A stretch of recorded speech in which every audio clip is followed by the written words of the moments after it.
Take two. We got a couple minutes in, and then the camera fell off. And I don't know why. That's all right. We'll put it out as an outtake. Yeah. We just saw M. Night Shyamalan's newest film, Knock at the Cabin Door. Based off of The Cabin at the End of the World. Yes. Which is neither of us have read. No, neither of us have read. I read the description of it, though. Okay. And I was like, okay. It's also daytime. Hi, we said that in the blooper, but yeah. we're seeing this before my work. And I work at like 6. It's like 3:00, so we ended a little early. I'm off today, so I got to come out, and I've never been to a movie tavern before. We went to the movie tavern here in what's it called? It's Exton. Oxford, Exton, PA. Good drinks, good food. I like the layout of the theater. It was pretty cool. I've never been to one of these before. I used to go to the one in Phoenixville, Collegeville. I always got them mixed up because I used to live out that way, but it's pretty much the same here. They removed the buttons.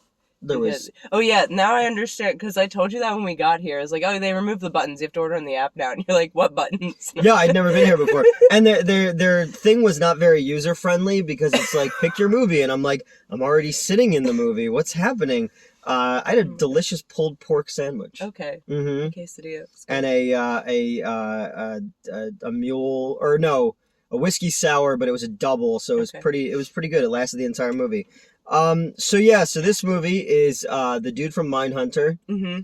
And it's Holden in Mindhunter. I don't remember his actor's name. And Dave Bautista, who, as we were saying in the first time we shot this, is the best actor of all wrestlers who are out there right now. The Rock plays The Rock in everything he's in. Peacemaker allowed John Cena to kind of stretch dramatic muscles a little bit, but I really like that Batista is becoming a character actor. He's beyond Drax. He's beyond the the hip hop action movies he did back when he was still a wrestler. Between this, Spectre, Blade Runner, and Guardians of the Galaxy, he's becoming a real actor. You know. The basic conceit of this movie is a gay couple. Yes. With their daughter, their adopted daughter, show up at a cabin up in the woods. Vacation, yeah. Yes, in Pennsylvania. And probably the Poconos. I would assume that's where it was, because the whole thing was shot in Pennsylvania, except for the ending, which was shot in South Jersey. And I got super excited because that diner is literally right up the street from my mom's house, and I've eaten there so many times. Yeah, you audibly got excited, and I was like, "What is we that?" filmed there too for one of the midnight show things. So I was like, oh, I was not part of that. No, this was way before I met you. We all 2013. That's 2 years before we met. That's right. So it was, and then we had when we shot the Her Time of the Month thing for Midnight Show. Okay. We all met there as a holding area, ate, and then went to go shoot at the camp. Okay. So it was kind of cool. So a bunch of they all go to meet at this, or they go to this cabin for vacation. And then 4 strangers approach the daughter in the woods. Yep. And tell them that they need to come inside. They need to come inside and talk to their dads about a very, very important conversation. Maybe the most important thing that's ever happened. And from here, we're kind of dropped into this very good plot for a short film. Yeah. Where, is it real? Is it not real? Is it all... I didn't believe it was real until the very end. I kept waiting for them to reveal that it was, in fact, this, shared delusion or whatever. And it was literally at the end when they were like, hey, everything's fixed. Yeah, and I was like, oh, okay, I guess it was real. Yeah, they basically say these 4 people have a shared visions and, you would think delusions. Shared visions of the world ending. They give specifics of, the world is drowned, so, tsunamis and shit. And the sky will fall. There's a plague called X9. Yeah. And... Shut up. Now your phone's going off. Yeah. So they and sorry. It's all right. I am sick, obviously. Yay. Not COVID. Not. Hope so. Is it X9 though? Crack the window. Yeah, it's X9. Oh my god, what was this? Oh yeah, so they roll up and they're like, hey, we've been seeing these visions, and they all are from different places. We've got Rupert Grint from, known as Ron from Harry Potter. He is from Massachusetts. We've got Dave Bautista from Chicago. Yep, he's a teacher. Adrian from California somewhere, I think. Or no, wait, I think Sabrina was from California. Sabrina was from California. She was the nurse, right? She was the nurse, yes. And then, I don't know where the fuck Adrian was Yeah. from. I'm sorry. Mm-hmm. And, they each independently had these visions, and they showed up at the boardwalk. I don't know what boardwalk that is. Probably a Jersey one, and then they drove to Pennsylvania. But, they've been having these visions at the end of the world, and basically they explain that one of the three of the family have to be sacrificed, but specifically they have to decide amongst themselves, like not our four people, like the three, Eric, Andrew, and Wynn are the couple. The fathers and the kid. And I do like the beginning when the girl's like because when he's asking, Batista's asking, it starts right off the bat.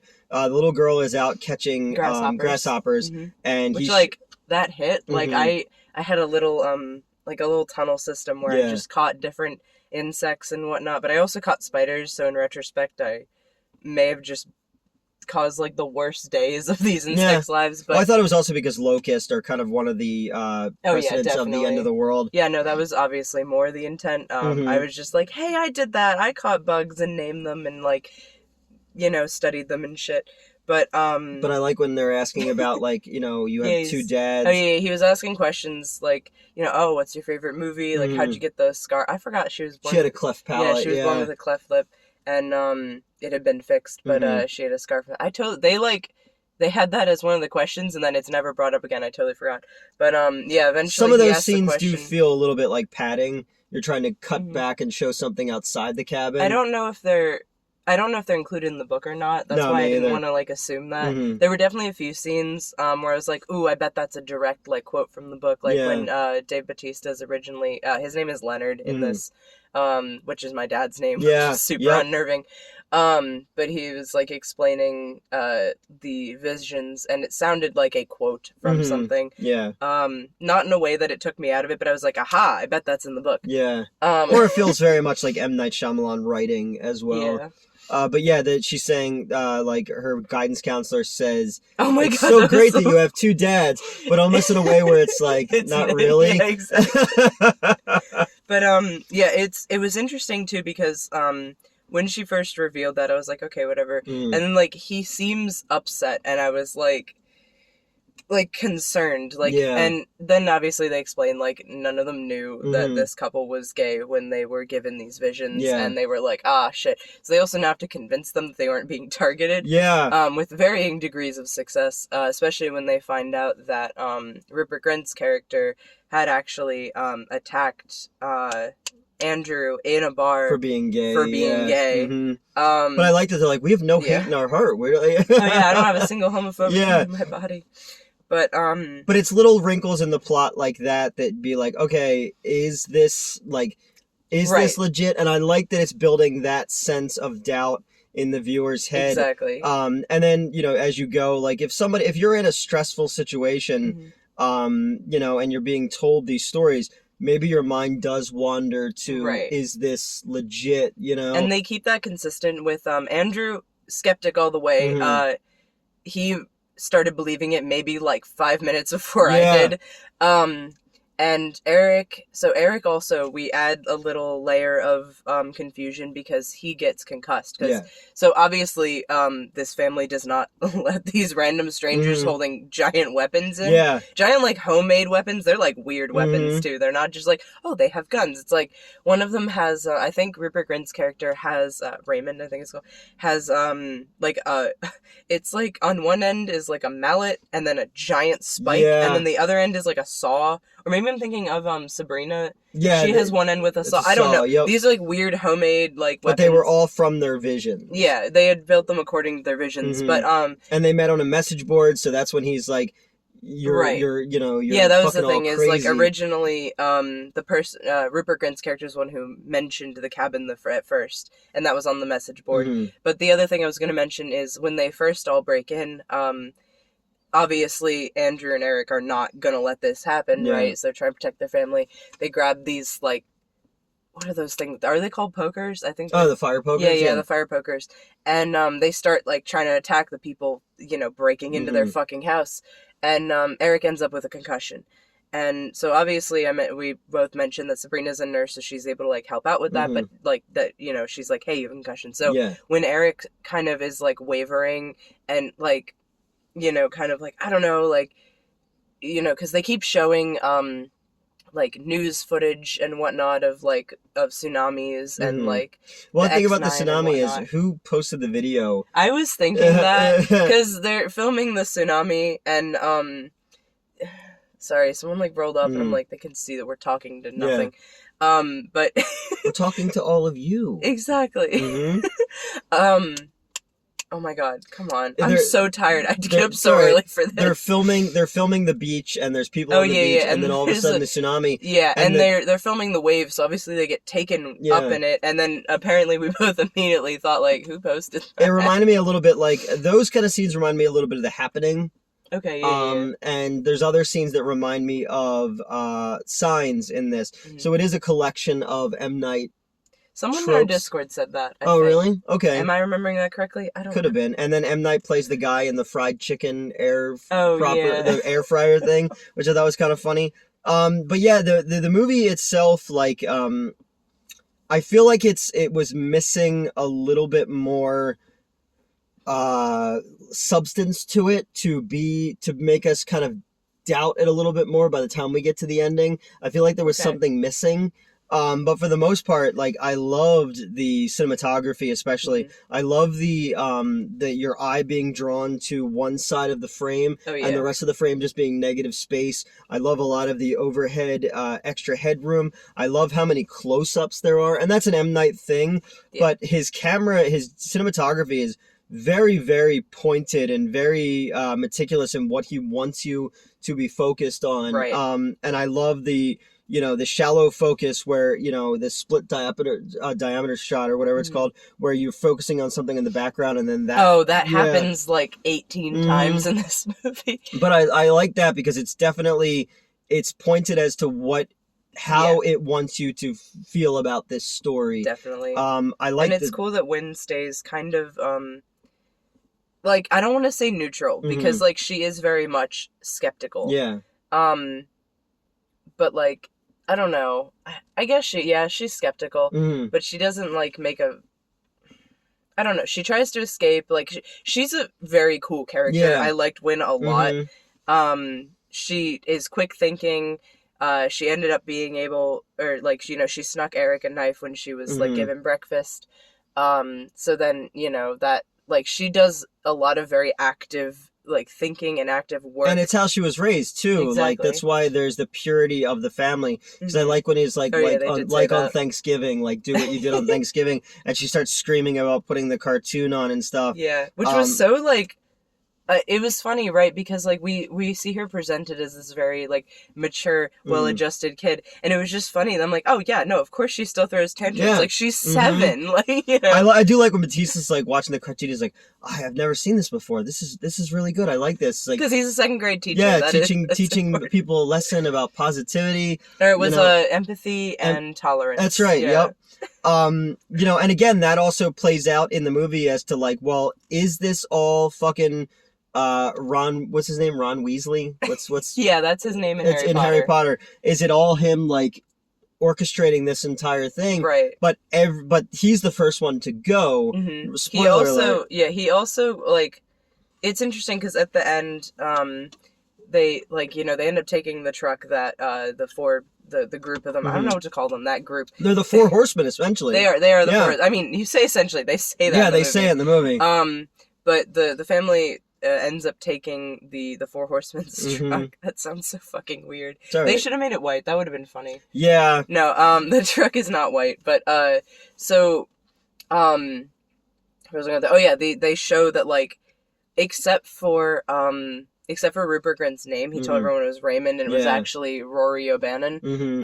Aside from that, everyone told the truth. Yeah. Like, Adrian says she has a son, and we see her son in like a picture. And he loves pancakes. He does love pancakes. His name is Charlie. And we see like the registered nurse badge for Sabrina. We see like stuff from like Dave Bautista's kids, like the kids he's teaching. Yeah, because he has the picture of the team that he coaches. And then you see like they like won something and they all signed it. No, they were the worst team. That's what it was. Yeah, you're right. They were 3, 8, and 5, 6. I don't know. I just saw like all the kids. Yeah. I was trying to read all the kids' names, but and then. But he's like, you should hear them laugh. Like he's trying to tell them like there is something for the greater good. Oh yeah, because that's the other thing is so Andrew is a human rights lawyer, and so he has seen the absolute worst of humanity. Yeah. Just regularly, you know, that's part of his job, which also comes to a head at one point because he and Eric are basically arguing about whether or not the world is worth saving. And Andrew is very firmly like, no.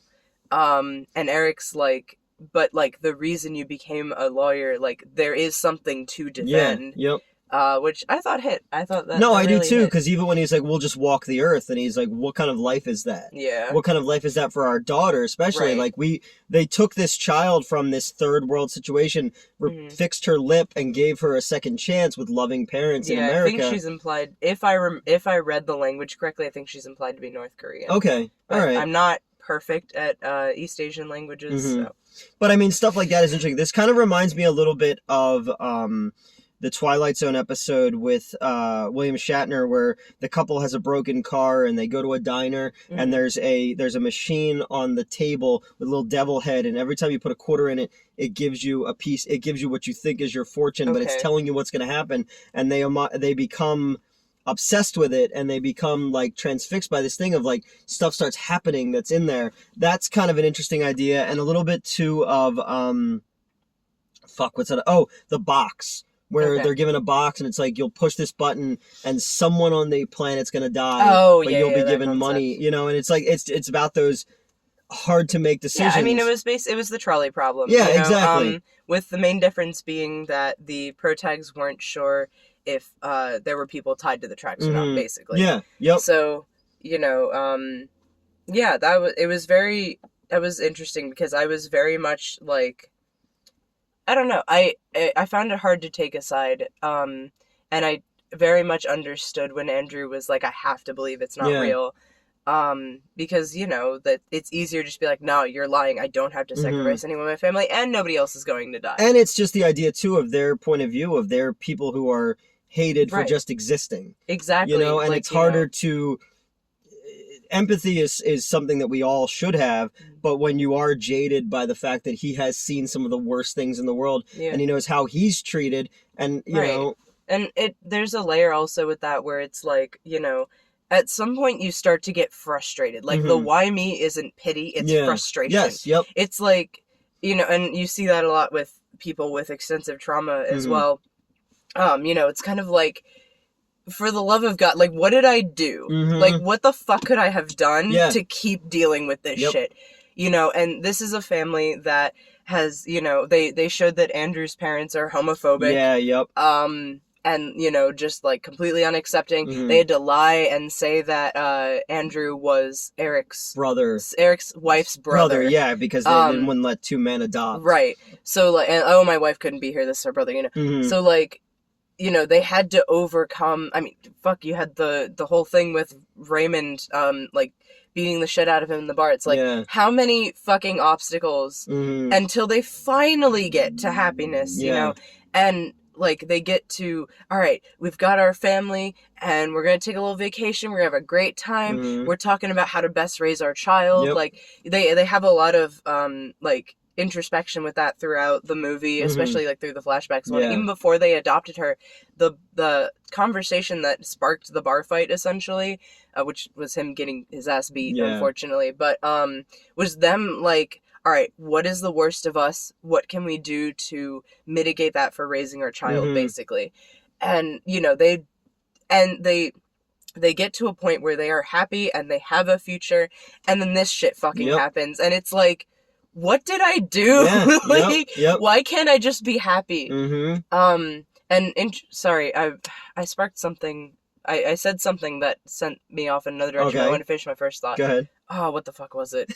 Oh yeah, the concept that like I've been dealing lately with the concept that like you cannot actually achieve happiness. It's not a goal. It is a constant that you have to work on all the time, which is definitely not disheartening or anything. No. But yeah, I thought that was, like, an interesting, like, I know that some people are gonna bitch because there's a gay couple prominently featured in this, and then there are some people that, you know, are gonna be like, oh, well, yeah, like the same people, like, oh, they're shoving it down our throats, or whatever. I think, because originally I, like, didn't have, like, I was like, hey, nice, you know, and then, like, moved it, because I just want to see, like, regular representation, and I think they did a good job with that, but they also, I think that, I don't know, I just think it was a good balance of, like, you know, because they didn't constantly bring up there were issues, but, like, it was enough that you saw their struggles. Yeah, it's not a martyrdom. It's not a woe is meism kind of thing. It's not the trauma porn concept. No, you know, you're not just seeing gay people suffer the whole time. Exactly.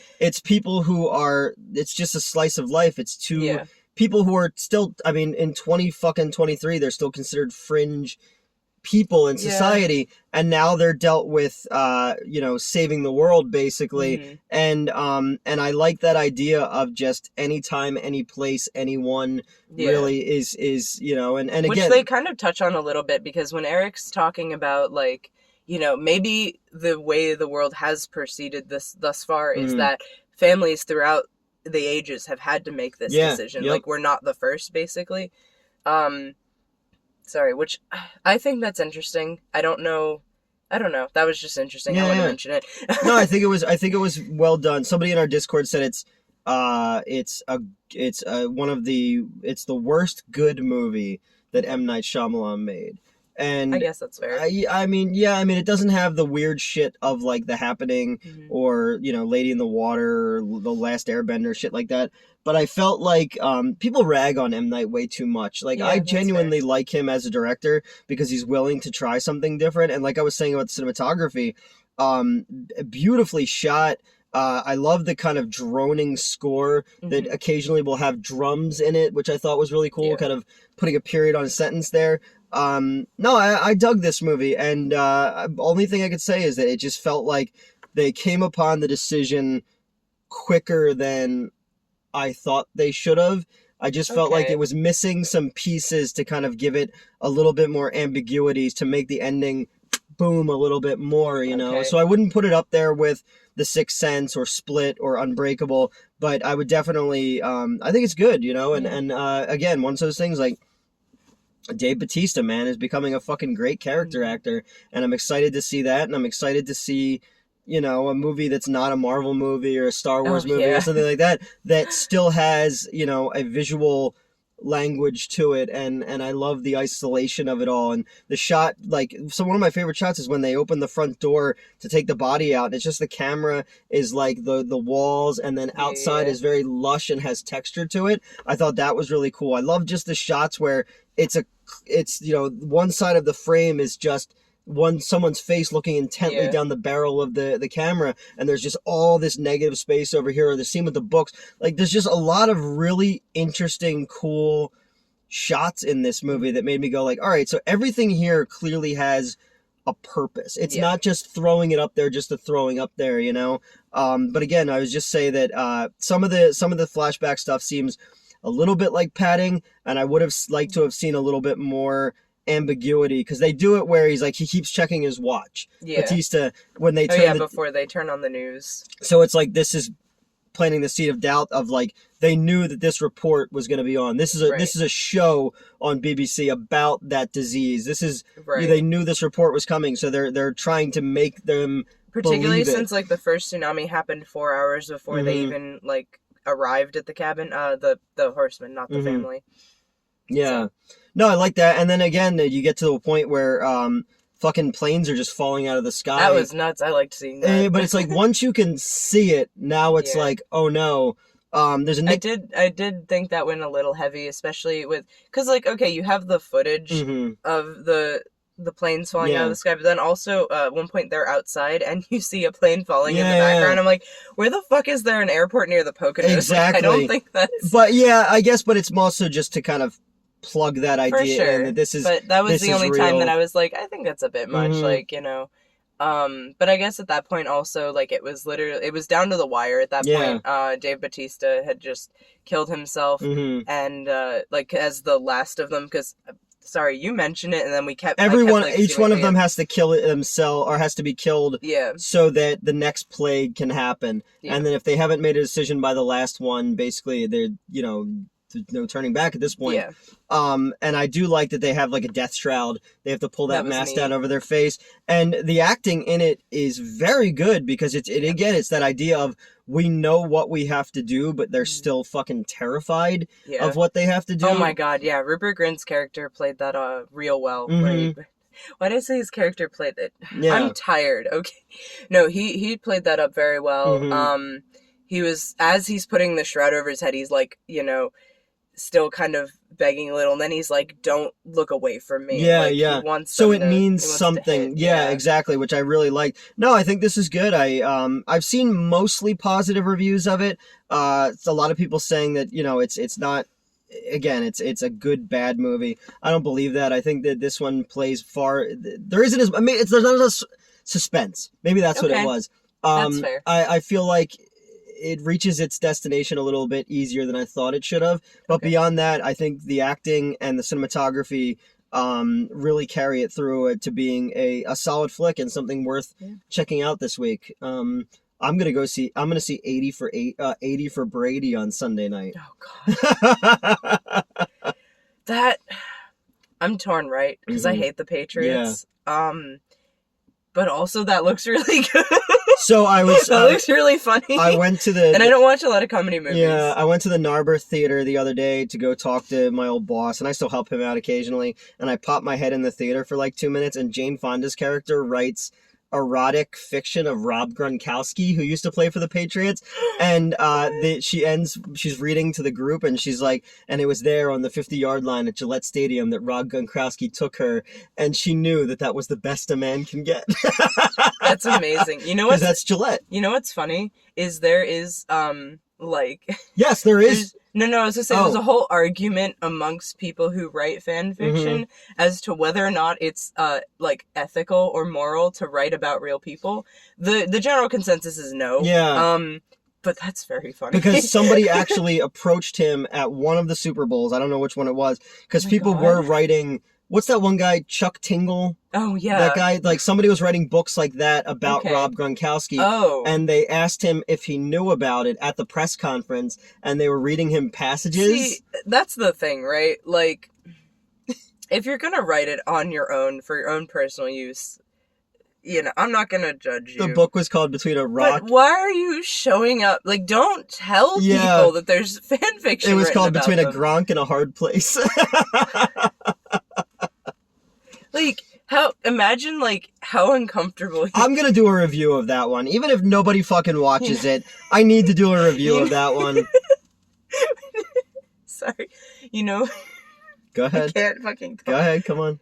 The fan fiction that someone wrote about. Oh, yeah. Someone wrote fan fiction about Metz that I technically was adjacent to. Some of it's sexual. There's a ghost orgy. There's a ghost orgy. In rural Pennsylvania, where apparently the theater was. When you worked for me... Dude, we were 20 minutes away from Philadelphia, which is a urban center, one of the most, built urban centers in the United States. Why is you calling it an urban center sound like so out of touch for some reason? Well, no, but that's what it is. No, it is. It was like one of the first cities. Yeah, and the birthplace of independence. But apparently to that dude, it's a rural, like we're out in like the nowheres of Nebraska. Also, the incorrect assumption that I would run from a ghost orgy.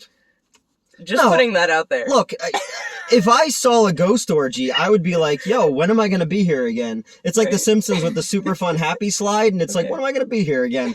So, yeah, you did have erotic fan fiction written about you. But, no one's ever done that about me. Nobody's ever wrote... I mean, you were technically in it, yeah. But no one's ever wrote, like, Newt Wallen erotic fan fiction. Are you asking people to? Yes, I want... This is consent here. Yes, it is consent. Unlike the Blob, the Blob standing up for that girl. Oh my god, I was like, why is the Blob non-consent? I remember, yeah, you got it. He stuck her hand, and the Blob was like, no. I remember that. But, so would you recommend people check this movie out? I think so, yeah. I think I believed it, or didn't believe it. I was skeptical longer than it sounds like you were.